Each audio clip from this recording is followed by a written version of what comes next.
Good morning. I am QUAN and this is I Have No Cut Cards Tarot. It's close to somewhere between 5 and 6 a.m. in the morning.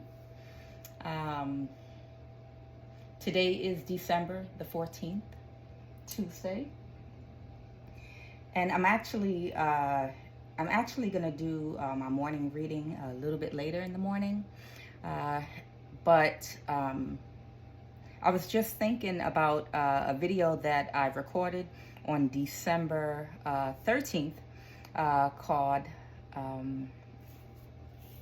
I'm sorry, it was on December the 12th, and it was called Temperance, the Return of the Feminine Energy, and there is power in the blood.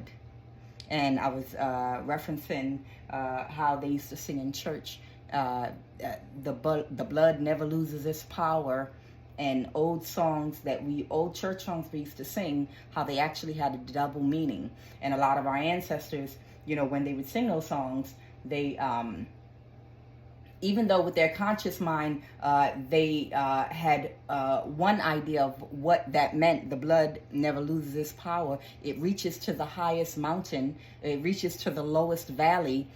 But on a soul level, on a subconscious level, they were actually singing about that alchemical process that's going on in the body with their blood and with their melanin, activating and enlightening their pineal gland, upgrading their DNA, and illuminating their crown chakras, heart chakras all being activated. But like I said, this was on a soul level. They knew what they were singing about. But actually, to be more specific, in that video, I mentioned a movie. And the movie that I had mentioned was The Girl with All the Gifts.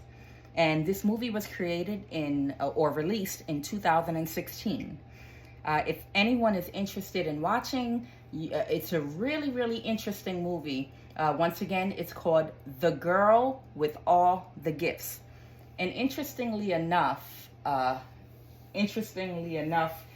me to get up and make a very short video about it, it was about a little Ethiopian girl that had all of these gifts. They were cloaked as, her when being exposed, I think it was to the moon or being exposed to the air and the atmosphere, it transforming her DNA to turn her into like a flesh-eating zombie. But in actuality, if you can see straight through that, it was referring to gifts as in a DNA upgrade. These DNA upgrades that are going on with black and brown people in the planet right now, and Europeans too, because it's really only one race. It's just different. You have, different amounts of melanin in you, depending on, how much of your genetics, come from us and how far off from the original genetics you actually are. So in this movie, they kept this girl with like a chain around her neck, a little Ethiopian girl. They had her with a chain around her neck and chains around her ankles and her arms, okay? And they had other children too. And you had these European female scientists that kept them at a location, and they were doing experiments on them because these children were psychic. These children had telepathy. These children had all kinds of abilities. And their DNA was being upgraded and changed by something that was released into the atmosphere that was causing all the black and brown people in the planet's DNA to upgrade. So in order to avoid that from happening, there were two scientists. It was two white women, and one of them was experimenting with these vaccinations they kept coming up with. And the vaccination they kept putting in these children, they would put it in them and watch to see if it would suppress and stop their DNA from changing. It was to suppress and stop them from changing and upgrading. And they were racing against the clock. because they knew if they could come up with a successful vaccine that would hinder or stop it, then they could go ahead and give it to the rest of the population, since the largest population on earth is black and brown people. Now, the reason for this is in the movie, according to them,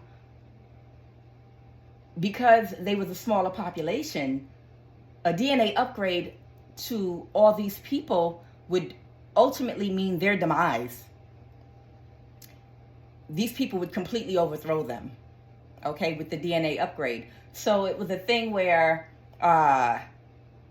you know, she was trying to, you know, protect her people by suppressing this gene in all of these people. So throughout the movie, she's experimenting on these children, trying to block them. Ultimately, at the end of the movie, whatever this thing that was being released into the atmosphere, and you know, our DNA upgrade actually come from the sun, okay? The messages that come from the sun that tell the food when to grow, to communicate to the food through the process of photosynthesis, also carry messages into the food that we eat. And when we eat the food communicates that to our DNA.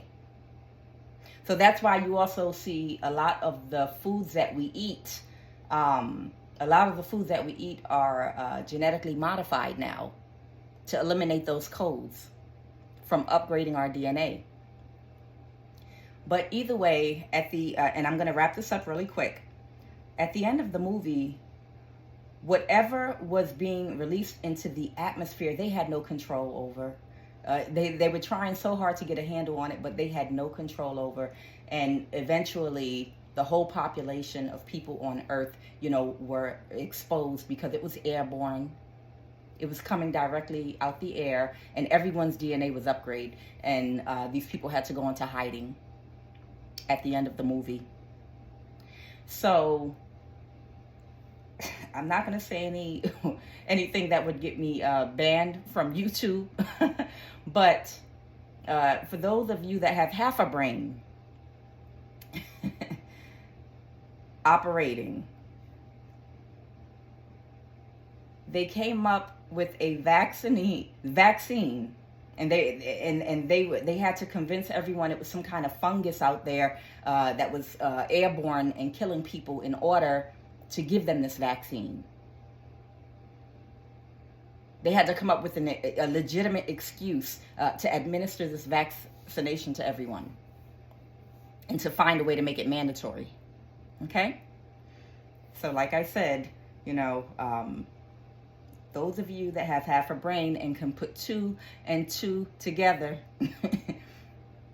put that together.